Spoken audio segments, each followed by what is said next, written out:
ആലുവയിൽ രണ്ടുപേരെ കുത്തിക്കൊലപ്പെടുത്താൻ ശ്രമിച്ച കേസിൽ കുപ്രസിദ്ധ മോഷ്ടാവും കൂട്ടാളിയും പിടിയിൽ. വെസ്റ്റ് ബംഗാൾ സ്വദേശികളായ ശ്യാമൽ റോയിയും സാബിർ ഹുസൈനെയുമാണ് ആലുവ പോലീസ് അറസ്റ്റ് ചെയ്തത്. മുഖ്യപ്രതി ശ്യാമൽ റോയി 20ഓളം മോഷണ കേസുകളിൽ പ്രതിയാണ്.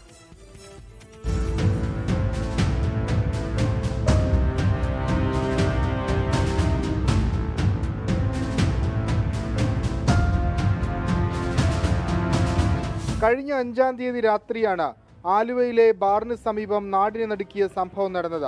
മറ്റൊരാളുമായുള്ള തർക്കം ചോദ്യം ചെയ്തതിന് ഇടുക്കി സ്വദേശി അബ്ബാസിനെയും തമിഴ്നാട് സ്വദേശി ശക്തിവേലിനെയും പ്രതികൾ കത്തികൊണ്ട് മാരകമായി കുത്തിപ്പരിക്കേൽപ്പിച്ചു. സംഭവത്തിന് ശേഷം പ്രതികൾ ഓടി രക്ഷപ്പെട്ടു. തുടർന്ന് റൂറൽ ജില്ലാ പോലീസ് മേധാവി KS സുദർശന്റെ നിർദ്ദേശപ്രകാരം പ്രത്യേക അന്വേഷണ സംഘം രൂപീകരിച്ചു. അന്വേഷണത്തിൽ സാബിർ ഹുസൈനെ ആലുവയിൽ നിന്നും മുഖ്യപ്രതി ശ്യാമൽ റോയിയെ പെരുമ്പാവൂരിൽ നിന്നും പിടികൂടി. ശ്യാമൽ റോയ് കുപ്രസിദ്ധ മോഷ്ടാവാണ്.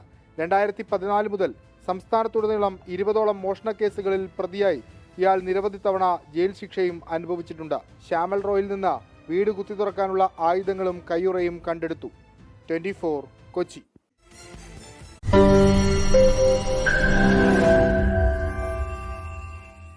ലോകത്തെവിടെയായാലും ഏത് സമയത്തും 24 വാർത്തകളും ഓഗ്മെന്റഡ് റിയാലിറ്റി പാക്കേജുകളും എക്സ്പ്ലെയിനറുകളും വിശദമായി കാണാൻ ഞങ്ങളുടെ യൂട്യൂബ് ചാനൽ നിങ്ങൾക്ക് സബ്സ്ക്രൈബ് ചെയ്യാം.